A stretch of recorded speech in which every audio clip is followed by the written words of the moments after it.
pinakamabait, mga brad. Kaya nga gusto ko, magkita kayo agad-agad. Kasi alam nyo ba, sa sobrang bait, pag ito namatay, lalagpas pa sa langit.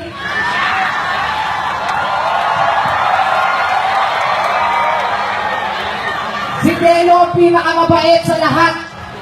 Hinayaan niya nga ako ang pumalit bilang hari ng riba. Kasi Delo, mabait talaga. Friendly. Siya nga ang dahilan kung bakit naging besi kami ulit ni Shelly.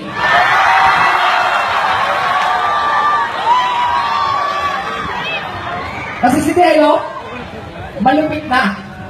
Wala na akong pwedeng iba pang sabihin. Si Delo ang pinakamalupit sa sobrang astig na pagkamalangkong ang TM.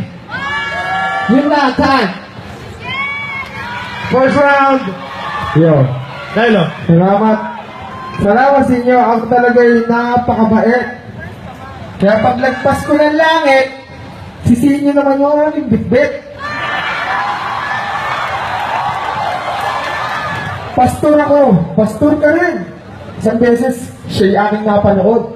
Sa sobrang banal niya, ang daming babaeng kanyang pinapaluhod.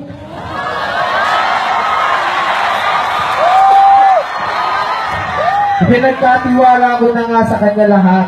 Oo. Total, magaling naman siya mag-rebat. Kaya yung rebat sa flip top, sa'yo na to. Alagaan mo mabuti kasi nag-aartista na ako.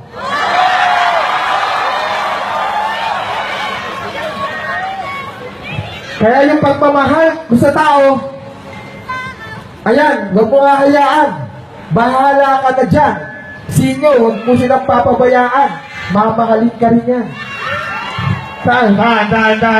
Magingay para sa first round. And here we go for the second round. Go, Sinyo. Paano ako ang yung bitbit? Eh, mas mabait ka, bro. So, sobrang bait nga nito, dapat pangalan mo, Santo Delo. Tapos marami daw akong babaeng pinaluhod. Grabe ka naman. Eh, di ba lahat yung pinasubo mo kasi ikaw yung sa Tristan?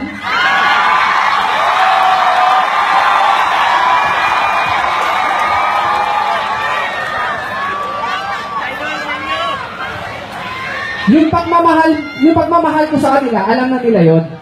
Alam nyo na. Pero si Delo kakaiba. Pinipili na lang yung mamahalin niyang magaganda. Pero joke lang, ako talaga yon. Babaero ako, totoo. At si Delo po, yung master ko. Bilang respeto. Naalala niyo pa ba nung tinuruan niyo ako ni Flick G ng galawang Hokage? Hindi nga alam na naging kami na nung babae. Ganun kalupit si Delo. Binigyan niya ako ng SIM na TM. Sabi niya sa akin, tol, text mo to, si Ria. Mabilis lang yan, mapapasa atin. Kasi astig daw sa TM. Oo, totoo. Sobrang lupit nga nag-triple SIM ako. Partida, iPhone to.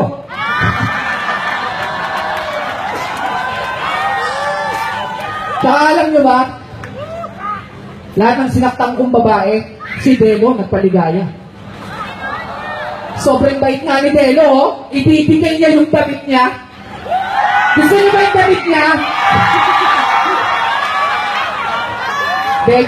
Joke lang. Hindi pwedeng ibigay yung damit. Sana maintindihan nyo. Pero okay lang naman, di ba, kahit yung sombrero. Dan, Teka naman, Sinyo. Bakit ang lupit mo? Pamimigay ko yung aking sombrero, mas maganda yung damit mo. At sa Kristan ako.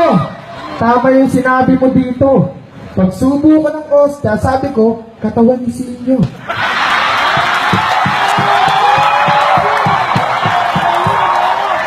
Nagpapakabay na nga po ako.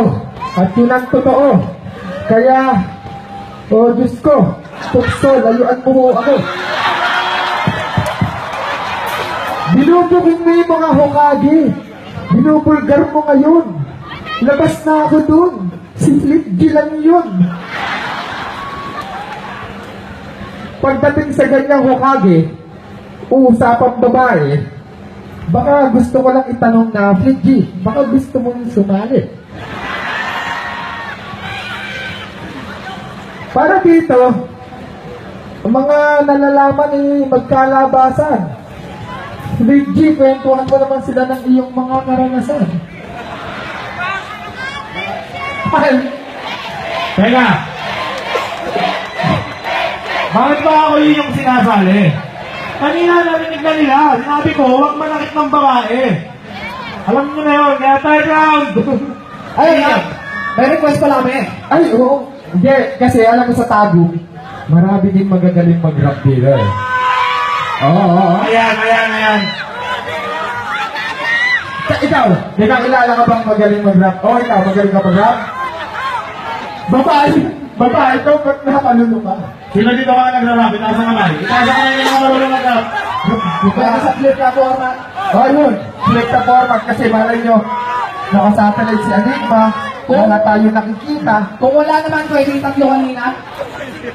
Yung tatlong finalist kanina. Ayun, yung tatlong finalist kanina.